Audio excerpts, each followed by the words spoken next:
Kravan battlecruiser Sovereign Fang had been watching the freighter for 11 minutes before Commander Drentha decided it wasn't worth calling for backup.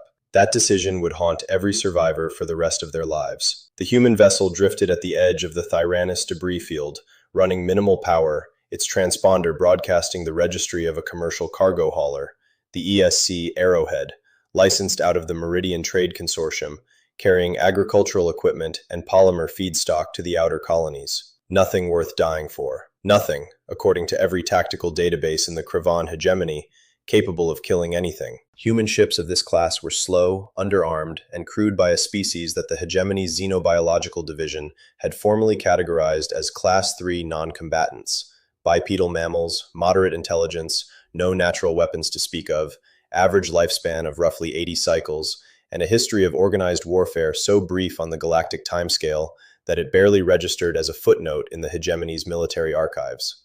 Drentha watched the freighter on his display and felt something close to boredom. His first officer, a younger Kravan named Osvan, pulled the cargo manifest from the intercepted transponder signal and read it with visible disinterest. Agricultural equipment, polymer feedstock, 112 containers of processed grain product. He set the datapad down. The crew complement reads as 11, Commander. 11 humans. Then this will be efficient, Drentha said. The Sovereign Fang was a hegemony conquest-class vessel, 600 meters of layered composite armor, bearing 32 plasma lance batteries and a crew of 412.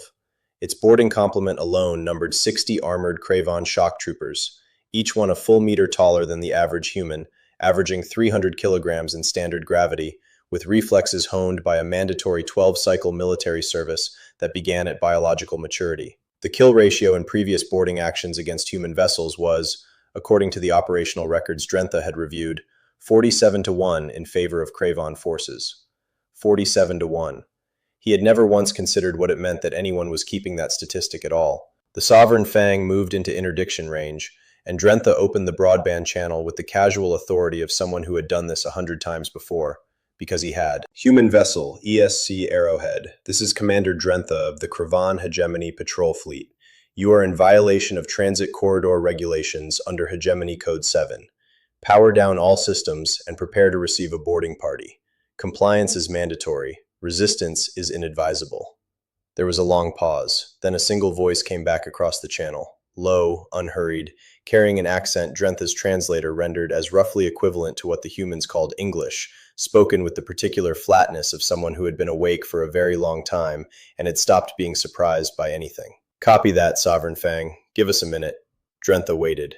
And then he noticed something that none of his officers had flagged, something small and easy to miss, something that should have made him call for backup immediately.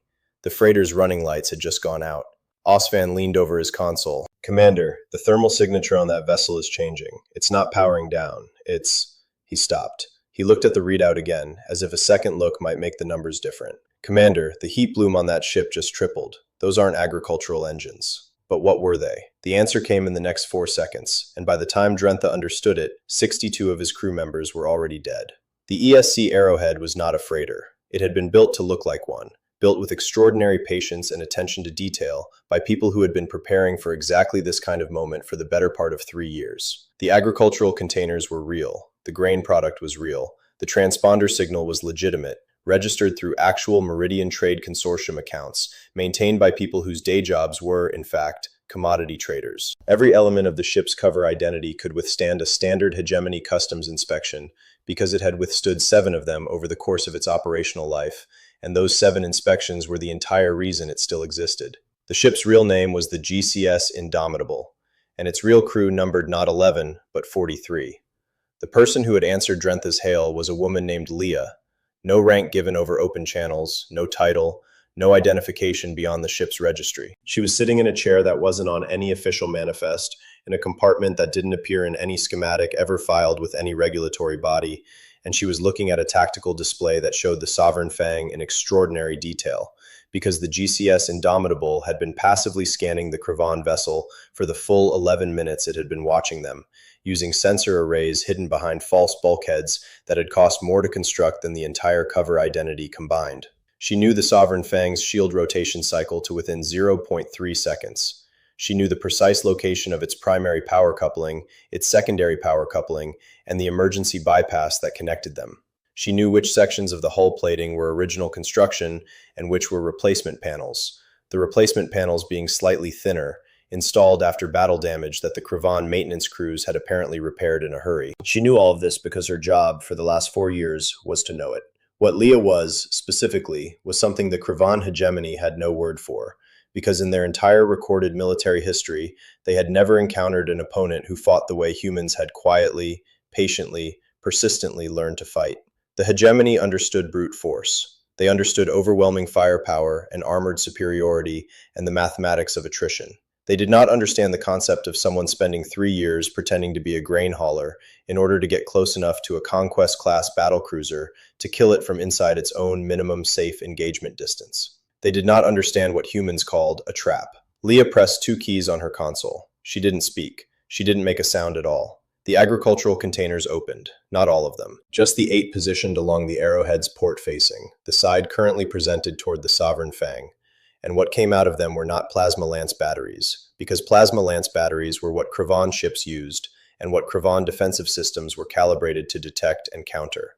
What came out of the containers were 12 independently guided kinetic penetrators, each one a tungsten carbide rod massing 400 kilograms, accelerated to 0.04% of light speed by electromagnetic rail systems that had been running in silent standby mode for the better part of an hour, their power signature masked by the heat output of the grain storage units directly above them. The time between launch and impact was 1.8 seconds. Drentha had 1.8 seconds. The first penetrator struck the Sovereign Fang at the junction of hull section 14 and section 15, one of the replacement panels, and punched through 4 layers of composite armor as if they were paper, detonating the secondary power coupling in a cascade explosion that took out the ship's shield grid in its entirety. The second penetrator, arriving 0.06 seconds later because of the slight angular variation in the launch rails, went through the now unshielded hull of the bridge section and converted everything inside a 12-meter radius into superheated gas. Drentha was not in the bridge section. He was in the tactical command center, 1 deck below, and so he survived the first 2 impacts. He did not survive the experience of watching his ship die. Penetrators 3 through 12 arrived in a spread pattern that a human weapons designer named Connor, who is currently sitting in the weapons bay of the GCS Indomitable, wearing what appeared to be a very old and comfortable jacket, had calculated 3 months ago and refined twice since then. The pattern was not designed to destroy the Sovereign Fang. It was designed to disable it, specifically to cripple its propulsion, eliminate its offensive weapon systems, and preserve the structural integrity of approximately 60% of its interior spaces. This was not mercy. This was methodology. Osvan had survived because he had been thrown clear of his console by the first impact and landed in the emergency equipment locker alcove, which had absorbed most of the shrapnel from the secondary explosions. He was bleeding from 4 wounds that his body's natural clotting mechanism was handling adequately.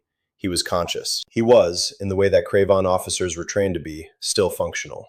He was also completely alone on what remained of the Sovereign Fang's bridge deck, surrounded by the bodies of 23 of his colleagues, and he was watching on a cracked and flickering display screen as the human freighter, as the human vessel, moved toward them. It moved without hurry. That was the part that would stay with him. Not the attack itself, not the catastrophic precision of it, not the fact that 12 kinetic impactors had systematically dismantled a Conquest-class battlecruiser in under 4 seconds. Those things were comprehensible, in the way that catastrophic things are comprehensible. They were large and loud and violent, and they fit, however terribly, into the framework of what Osvan understood war to be. What didn't fit was the absence of drama. There were no battle cries on the communication channels, no declarations of dominance. No Kravan commander would have attacked a vessel of this class without broadcasting his lineage, his unit's record, the hegemony's supremacy. It was simply how war was conducted. You announced yourself. You made the enemy understand who was defeating them. The GCS Indomitable moved toward the crippled Sovereign Fang in complete silence. Osvan tried to raise his ship's defense coordinator. No response. The defense coordinator's station had been in hull section 14. He tried the boarding complement commander. The line connected, and he heard breathing, and then a voice he recognized as Theven, senior shock troop officer, said, "I have 21 effectives. What are my orders?" 21, from 60. "Hold position," Osvan said. "Wait." He watched the human vessel come to rest approximately 400 meters from the Sovereign Fang's port side, and for a long moment, nothing happened at all. Then a single shuttle detached from the human ship's dorsal bay. Not a boarding craft, nothing armored, nothing that carried weapons externally. It was the kind of small utility vessel that human freighters used for crew transfers and external maintenance. The kind of vehicle that the hegemony's xenobiological files described as non-threatening. A single figure was visible through the shuttle's forward transparency. Osvan opened the emergency channel. Human vessel, identify yourself and state your intentions. The response came back immediately. We're coming aboard to assess casualties and render assistance to your injured crew members. We don't need anything from your command staff. If you have wounded who need attention, please direct them to your starboard airlock. A pause. We have medical equipment compatible with Kravan physiology. Osvan stared at the communication panel for a long time. You have medical equipment compatible with Kravan physiology? He repeated, very quietly, to no one in particular. He had never thought to wonder what that meant, that humans had taken the time to study Kravan biology in enough detail to develop compatible medical interventions. He had never thought to wonder when they had done it, or why, or what else they might have studied with the same quiet, thorough, unhurried attention. He was beginning to think he had never thought to wonder about humans at all. Leah came aboard the Sovereign Fang herself, which was not the plan. The plan had her staying on the Indomitable while Connor handled the interface, but Connor had taken shrapnel through the forearm when a secondary explosion on the Kravan ship had blown fragments across the engagement range, and Leah had made the decision in approximately 2 seconds and told no one about her reasoning because no one had asked. She brought 4 people with her: Eve from medical, a quiet man named Parker who handled communications, and 2 others whose functions were not immediately obvious from their equipment. She did not bring weapons. Not visible ones. The decision about visible weapons was one she had made before the operation began, and the reasoning behind it was the kind of thing that was easier to understand in practice than in explanation. She moved through the damaged corridors of the Sovereign Fang with the particular economy of motion that characterized people who had spent years moving through damaged spaces. No wasted steps, no hesitation at corners, a constant low-level awareness of structural integrity that expressed itself as small, unconscious route adjustments. Eve worked alongside her, and the work was what it always was: methodical, focused, silent except for the clinical exchange of information between 2 people who had done this before. Osvan found them 40 minutes in what had been the crew recreation compartment, which now served as a field hospital for 31 surviving Kravan crew members. He stood in the doorway and watched for a moment before announcing himself. The human called Leah was kneeling beside a Kravan engineer whose left leg had been crushed by a falling support beam. She was talking to him in low, even tones, not in Kravan because she didn't speak Kravan, but in the calm register that seemed to cross the language barrier on its own, the tone that communicated, I see you, I am here, you are not going to die from this. Eve was working on the leg with equipment that Osvan recognized, distantly, as derived from Kravan medical technology, but modified in ways he couldn't immediately identify. Modified to be better. That was the moment it shifted for him. Not the attack, not the precision of the kinetic array, not the medical equipment compatible with Kravan physiology. It was this: that somewhere, at some point, a human being had looked at Kravan medical technology and decided it could be improved, and had improved it, and had then brought the improved version onto a Kravan warship to treat Kravan wounded after destroying the ship with weapons the Kravan had never imagined existed. The entirety of the picture assembled itself in his mind all at once, the way that certain kinds of understanding arrive, not gradually, but in a single completed shape, every piece already in place, visible only once you knew where to look. Osvan stepped into the compartment. You planned this before you were attacked. Leah looked up at him. Her expression was calm in the way that tired things are calm, not peaceful, but settled, resolved, having arrived at some equilibrium a long time ago. We planned for the possibility, she said. The medical equipment, the scan data. You spent years preparing for an engagement with a vessel you'd never encountered. We spend years preparing for engagements with vessels we hope we'll never encounter, she said.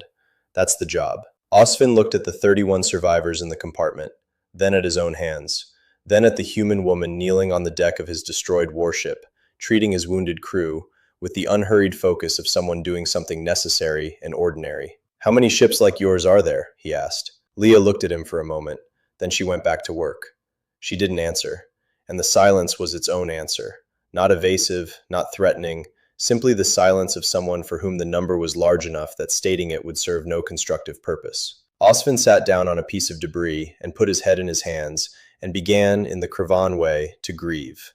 Not for his dead, for his assumptions. The Sovereign Fang was taken under tow 6 hours later by a second human vessel that arrived without fanfare, the ESC Dawnbreaker, which looked like a salvage tender and was, in fact, a salvage tender, because the most elegant logistics solution for moving disabled capital ships was to use vessels that were actually built for the purpose and happened to also carry a very comprehensive passive sensor suite and a crew cross-trained in combat medicine, damage assessment, and 3 different forms of electronic warfare. The surviving Kravan crew were transferred in careful order, their injuries documented and treated, their personal effects collected and catalogued with a thoroughness that Osvan found almost impossible to process. Nothing was taken. Nothing was damaged beyond what the battle itself had damaged. The Kravan wounded who could be moved were moved. The ones who couldn't were stabilized and kept aboard the Sovereign Fang, in a section that the human salvage crew had restored to life support in under 2 hours. Connor sat across from Osvan during the transfer, his forearm wrapped in a pressure bandage that he kept checking with the distracted attention of someone who knew the wound wasn't serious, but found the discomfort mildly irritating. He was reading something on a handheld device. He didn't speak for a long time. Then he looked up and said, "The kill ratio in your operational records. 47-1. Osvan looked at him. "You know our records. We've known your records for about 2 years. Connor glanced back at his device. The 47-1 ratio comes from 14 engagements between Kravan boarding parties and human security crews on civilian vessels. No military training, minimal equipment, no tactical support. He paused. "We've been curious what the ratio looks like when the humans know you're coming." He said it the way someone states a number, plainly, without drama, as information. Osvan thought about the Sovereign Fang, 412 crew, 60 armored shock troopers, the most powerful patrol vessel in the Thyranus corridor, disabled in 1.8 seconds by a vessel that had been pretending to carry grain for 3 years. "Today's ratio," Osvan said slowly. Connor shrugged. He had the expression of someone who had thought about this more carefully than the shrug implied. "We don't really track it that way. It's not the point." "Then what is the point?" Connor looked at him for a long moment. Then he looked out the viewport at the slowly tumbling wreckage of the Sovereign Fang, the great gray mass of it reflecting the distant light of Thyranus's primary star, and his expression did something complicated that Osvan couldn't name. "The point," Connor said, "is that you're still alive to ask that question." He went back to reading. Osvan filed his report from the medical bay of the Kravan station at Thyranus 7, 48 hours after the engagement. It was the most difficult document he had ever written. Not because he lacked the words, but because the words he had were inadequate for what he was trying to convey. Not the tactical facts, which were straightforward, but the texture of the experience, the thing that the facts couldn't capture alone. He wrote, "The human forces did not behave as a superior opponent. They behaved as a prepared one. There is a distinction that I did not understand before this engagement, and that I am not certain our strategic doctrine has ever accounted for." He wrote, "They had studied us, not recently, not reactively, for years, patiently and continuously, with the same attention we have never given them because we did not consider them worth the attention. Every advantage they held in this engagement derived from information we did not know they possessed. Every weapon they deployed was designed specifically to defeat systems we considered our strength. They turned our confidence into a targeting solution." He wrote, "I watched a human woman treat our wounded on the deck of the ship her colleagues had just destroyed. She did not treat them as a gesture or as diplomacy. She treated them because they were injured, and she had the capability to help. I did not understand this at the time. I am not certain I understand it now, but I believe it is important." He wrote, "The commander of the human vessel never spoke to me directly. I do not know her name. I know only that she answered our boarding demand with a single sentence, went dark, and then dismantled a Conquest-class battlecruiser with 12 kinetic rounds in under 2 seconds. After which her first act was to come aboard and attend to our injured." He stopped there and looked at the last sentence for a long time. That combination, the capability for utter devastation and the immediate choice to render care, is the thing I cannot explain using any framework I was given. It suggests a species that has thought about violence more carefully than we have. Not a species that is better at violence. A species that understands what violence is for. He submitted the report. He lay back on the medical bay cot. Through the station's single viewport, the Thyranus debris field drifted in the distant dark, and somewhere out there, the GCS Indomitable was already gone, running dark, running slow, looking for all the universe like a grain hauler, carrying its extraordinary ordinary crew back toward whatever came next. Osvan thought about the moment the running lights had gone out. He thought about all the things that must have been happening in that ship in the 11 minutes before the lights went out. The quiet preparations, the unhurried double checks, the calm exchange of necessary information between people who had rehearsed this enough times that the rehearsal had become the thing itself. He thought about what it required of a species to do that, to wait, to prepare, to maintain the performance of helplessness with perfect patience, and to strike with absolute precision at the exact moment the performance had served its purpose. He had called them non-combatants. He had read the classification and believed it because the hegemony had written it, and the hegemony's records were thorough and reliable and had never failed him before. He understood now what the records had actually documented. Not what humans were, but what humans had chosen to show. Not their nature, but their patience. The 47-to-1 ratio was real. It was also, he now understood with a cold and permanent clarity, the number they had wanted the hegemony to see. The grain hauler's running lights, going dark. Somewhere out in the black, 1,100 other vessels were drifting. Some of them were exactly what their transponders claimed. Some of them had been waiting, for years, with the patient certainty of a species that had learned the hardest possible lesson about what happened when you let something with your back against the wall run out of options. They hadn't run out of options. They had made you believe they had. And Osman, staring at the debris field in the long silence of the medical bay, understood at last that he had never been looking at prey at all. Only at hunters who had decided, for now, that they preferred peace, and who were capable, quietly, and without drama or announcement or any of the ceremony that the Craven had always mistaken for the mark of a warrior culture, of demonstrating exactly and completely what that preference was costing them to maintain. The running lights went out, and the universe was never quite the same size again.